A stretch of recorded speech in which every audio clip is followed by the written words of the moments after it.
కానీ గతంలో తెలుగుదేశం పార్టీ తరఫున ఎమ్మెల్యేగా పోటీ చేసిన జయమంగళ వెంకటరమణ గారు కామినేని శ్రీనివాస్ గారు చెయ్యేస్తారు. గతంలో జనసేన పార్టీ తరఫున ఎమ్మెల్యేగా పోటీ చేసిన నేను కామినేని శ్రీనివాస్ పద్మాస రాష్ట్రం వేస్తారంటే ఉత్తరాబాబు నువ్వు చేస్తే మేము మాడిపోతాం అని చెప్పి మేము కూడా జగన్మోహన్ రెడ్డి గారి వైపు నాగేశ్వర గారి వైపు వచ్చారంటే ఈ రోజున కైకలూరు నియోజకవర్గం అంతా ఎటువైపు ఉందనేది మనందరం కూడా ప్రజలకు బలంగా తీసుకెళ్లి చెప్పాలి. ఆయన జడ్పీటీసీలు ఎంపీటీసీలు ఎందుకు ప్రలోభాలు గురి చేసి తీసుకెళ్తారో మీ అందరికీ అర్థమై ఉంటుంది. ఎందుకంటే కామినేని శ్రీనివాస్ అనే వ్యక్తి ఓడిపోతే ఎక్కడ ఉంటాడో ఒకసారి ఓడిపోయి చూపించాడు. ఓడిపోయాడు 5 సంవత్సరాల దాకా వనపట్నం రాలా, కైకూరు రాలా. తర్వాత అటువంటి వ్యక్తి గెలిస్తే కూడా ఇక్కడ ఉండడు, ఓడితే కూడా ఇక్కడ ఉండడం నిరూపించాడు. మాట మీద కూడా నిలబడ్డాన్ని నిరూపించాడు. ఇదే మా ఆఖరిని కానీ మళ్ళీ ఇప్పుడు ఎందుకు పోటీ చేస్తున్నావు నువ్వు? మాట తప్పుతాడని అతన్ని నిరూపించుకోలేదు కైకలూరు నియోజకవర్గంలో. ఒక సర్పంచ్ని గెలిపించుకోలేదు కైకలూరు నియోజకవర్గంలో. ఒక జడ్పీటీసీని గెలిపించుకోలేదు కైకలూరు నియోజకవర్గంలో. గెలిపించుకున్నవాడైతే అందరినీ ఉంటారు. ఒక జడ్పీటీసీ లేడు, ఒక ఎంపీటీసీ లేడు, ఒక సర్పంచ్ లేడు. కాబట్టి ఆఖరికి రెడ్ బుక్ అని చూపిస్తాయి. రెడ్ బుక్ రాసుకొని ఆ పేరు పివి రావు, పూర్తి పేరు కొసంపాని వెంకటేశ్వరరావు. రెడ్ బుక్ లో ఎవరి పేరు రాసుకుంటావు? రాసుకుని మీ ఏసీ కారులో మడిచి డాష్ బోర్డ్ లో పెట్టుకుంటావా? మడుచుకుని ఎక్కడ పెట్టుకుంటావా? పంచలో పెట్టుకో. ఆ రెడ్ బుక్ లో మడిచి నీ పంచలో పెట్టుకో అని చెప్పి ఈ రోజు మేము వైఎస్ఆర్ కాంగ్రెస్ పార్టీ తరఫున చెప్తాము. మనందరూ కూడా ఎవరు భయపడాల్సిన పని లేదు, అదరాల్సిన పని లేదు, బెదరాల్సిన పని లేదు. అదరక బెదరక ఉన్న జగన్మోహన్ రెడ్డి గారి నాయకత్వంలో మనం ఉన్నాం. ప్రజలందరి సంక్షేమాలను కల్పిస్తుంది. ప్రజలు మన వైపు ఉన్నారు. వైఎస్ఆర్ కాంగ్రెస్ పార్టీ కార్యకర్తలందరూ మన వైపు ఉన్నారు. ఎవరో ఒకరిద్దరు ఇళ్ళందు మాత్రం ఎవరు కూడా బయట 2024లో వైఎస్ఆర్ కాంగ్రెస్ పార్టీ కైకలూరు నియోజకవర్గ ఎమ్మెల్యే దూరం నాగేశ్వరరావు అని రెడ్ బుక్ లో రాసుకుని కొంతమంది ఉంటే జనబలంతో మన నాయకుడు ఉన్నాడు. ఇదే మనకు మన నియోజకవర్గానికి ఎక్కువగా చెప్తున్నాను. నిజంగా రెండో నడుస్తుంది. ఏంటి నడుస్తుందో తెలుసా? ఈ కైకలూరు నియోజకవర్గంలో అన్ని మండలాల్లో ఉన్న నాయకులు నాకు ప్రత్యేకంగా ఫోన్ చేస్తున్నారు. ఎందుకంటే నేను డిఎన్ఆర్ గారితో గడప గడపకి వెళ్ళినప్పుడు అన్ని నియోజకవర్గాలకు ఆయనతో సమానంగా తిరిగాను, నేను ఆయనతో పాటుగా. అందుకే నేను అందరికీ కూడా కొంచెం సుపరిచితంగానే ఉన్నారు. ప్రతి ఒక్కరు నాయకులు ఫోన్ చేసి ఏంటి మీ కొల్లేరు బిడ్డలందరూ కూడా మీరు ఏం చేస్తున్నారు, ఏంటి, ఎటువైపు ఉంటున్నారు, మీరు ఏం చేద్దామనుకుంటున్నారు? బయట టాక్ చూస్తామంటేనేమో కొల్లేరు గ్రామాలన్నీ కూడా ఒకప్పుడు ఏకదాటిగా డిఎన్ఆర్ అని చెప్పారు కదా, ఇప్పుడేమో లేదు కామినేని వైపు వెళ్ళిపోయారండి అని చెప్పేసి ప్రతి ఒక్కరూ కూడా నన్ను అడుగుతున్నారండి. వాస్తవంగా ఇదే నడుస్తుంది. ఏంటంటే ఈ నియోజకవర్గంలో ఉన్న ఈ మండలంలో ఉన్న ప్రతి ఒక్కరూ కూడా కొల్లేరు వైపు చూస్తున్నారు. ప్రతి ఒక్కరూ కూడా కొల్లేరు జనం ఏంటి, ఎటువైపు ఉన్నారని ఇదే టాపిక్ అందరికీ కూడా. కానీ వాళ్ళందరికీ కూడా చెప్తున్నానండి ఇప్పుడు నిజంగా వాస్తవంగా మా కొల్లేరు ప్రజలందరూ కూడా మేమందరం కూడా మా డిఎన్ఆర్ గారి వైపే ఉన్నాము.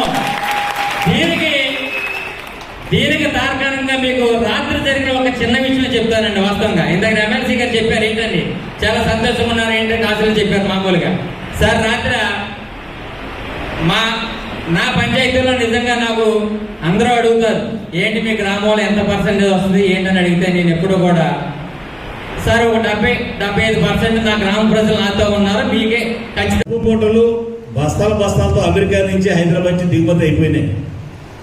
కానీ వాళ్ళ దగ్గర డబ్బుంటే మన దగ్గర ప్రజలు ఉన్నారు. వాళ్ళ దగ్గర డబ్బు సంచులు పట్టుకుని బ్రోకర్లు ఉండే కొంతమంది మన దగ్గర కష్టపడి పనిచేసే కార్యకర్తలు ఉన్నారు.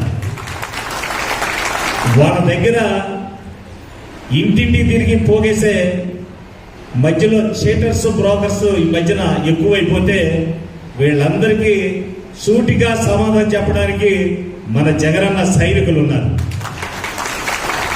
ఇలాంటి వ్యవస్థ ఈ రోజున రాజకీయాల్లో ఈ కైకలూరు నియోజకవర్గంలో మన ప్రతిపక్ష నాయకులు చేసేటువంటి అస్తవ్యస్తమైనటువంటి దుర్మార్గమైనటువంటి రాజకీయాలు ఏ నియోజకవర్గంలో కూడా ఉండవు. ఏ నియోజకవర్గంలో కూడా మనం చూడలేం. కానీ ఏంటి అంటే ఆయన గారి కనుసన్నల్లో ఎవరు రాజకీయంగా ఎదగకూడదు.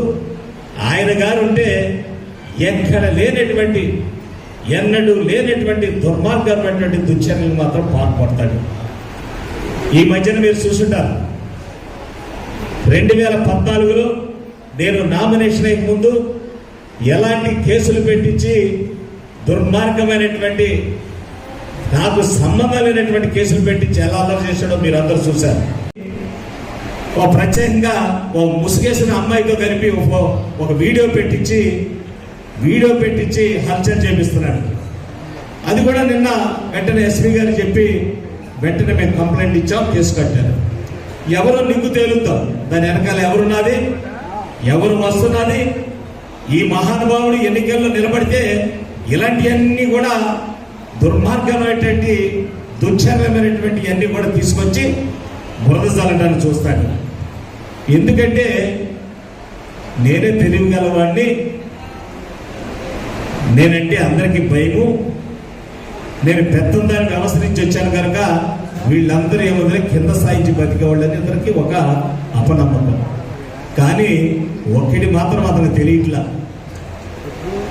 మహా మహా మహా అనేటువంటి కోడె తాసుపాము సలిసీమల చేత చెక్కి సచ్చిన సంగతి అతను తెలియట్లా.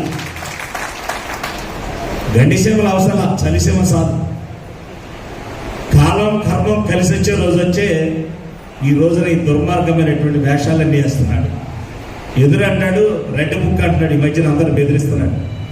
మనల్ని బెదిరించడం మనలే కాదు, ఆఖరికి అధికారులు కూడా బెదిరిస్తున్నాడు. ఈ మధ్యన అధికారులు బెదిరిస్తున్నాడు, మన కార్యకర్తలు బెదిరిస్తున్నాడు. ఎవరైనా గ్రామాల్లోకి వెళ్ళి చెప్పిందనకపోతే నేను స్వైపు చూస్తానని కూడా అంటున్నాడు. అంటే ఈ బెదిరింపులకు లొంగిపోయి ఈ బెదిరింపులకు భయపడే వాళ్ళు వైఎస్ఆర్ కాంగ్రెస్ పార్టీ కార్యకర్త కాదు, నీకు ఈ చేతి కింద మోచేతి కింద నీళ్లు తాగే బ్రోకర్లు కూడా కాదని చెప్పి హితో పలుకుతున్న కామినేనికి. ఇక్కడ ప్రతి ఒక్కరు కూడా నీ ఎదురుగా రౌడీలుగా వర్ణిస్తున్నాం. రౌడీలు నీ దగ్గరే ఉన్నారు, నీ పక్కనే ఉన్నారు. నీ పక్కన రౌడీల గురించి నువ్వు మాట్లాడు. ఇక్కడ రౌడీలు ఎవరు లేరు. పేదవాళ్ళు ఉన్నారు, కష్టపడి పనిచేస్తున్నటువంటి వాళ్ళు ఉన్నారు, నీతిగా కార్యకర్తగా పార్టీ కోసం కష్టపడే వాళ్ళు ఉన్నారు తప్ప ప్రతి ఒక్కరిని కూడా బెదిరిస్తున్నావు. నీ బెదిరింపులు ఒగ్గిపోయేది ఎవ్వరూ లేరు. ఇక్కడ ఈ ప్రభంజనం వైఎస్ఆర్ కాంగ్రెస్ పార్టీ జగనన్న ప్రభంజనం. ఈ కార్యకర్తలు కళ్ళు తెరిస్తే కొట్టుకుపోతావు నువ్వు. దాని సంగతి నీకు తెలియట్లా. ఆ రోజు దగ్గరే ఉంది. ఈ రోజు